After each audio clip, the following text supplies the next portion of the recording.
పవన్ కళ్యాణ్ గారికి ఎన్నికల సంఘంలో ఆయనకు అనుకూలమైనటువంటి విధంగా ఆయన అఫిడవిట్స్ని అలాగే ఆయన గుర్తు విషయంలోని అన్నింటా కూడా అతనికి అనుకూలంగానే జరుగుతుంది.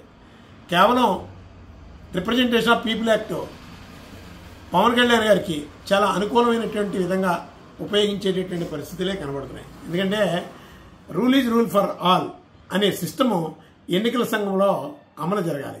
దురదృష్టవశాత్తు పవన్ కళ్యాణ్ గారికి ఒకలాగా జరుగుతుంది, అలా మిగతా కంటెస్టెడ్ క్యాండిడేట్స్కి ఒకలాగా జరుగుతుంది.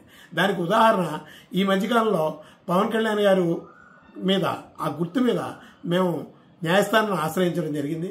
న్యాయస్థానంలో వారు ఎన్ని తప్పులతో ఎన్నిక 10B ఫామ్ సబ్మిట్ చేసిన ఎలక్షన్ కమిషన్ వారు పవన్ కళ్యాణ్ గారికి అనుకూలంగానే నిబంధనల మేరకు ఇచ్చామని చాలా స్పష్టంగా సమర్థించుకొచ్చారు.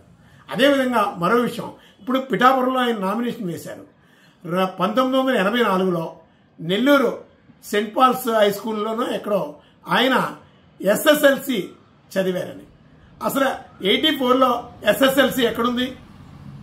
84కి ముందు కూడా SSLC ఎక్కడుంది?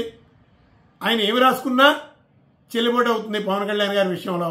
ఇది ప్రజాస్వామ్యాన్ని భయపెట్టేటటువంటి పరిస్థితుల్లో ఉంది.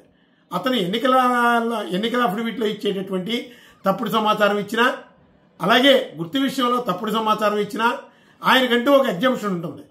ఇది ప్రజాస్వామ్యానికి చాలా ప్రమాదకరమైన పరిస్థితులు. అందుకని మేము పవన్ కళ్యాణ్ గారికి రాష్ట్రీయ ప్రజా కాంగ్రెస్ పార్టీ నుంచి మేము అడ్వైజ్ చేస్తున్నాం, మిమ్మల్ని మీరు సబ్మిట్ చేసినటువంటి SSLC తప్పు.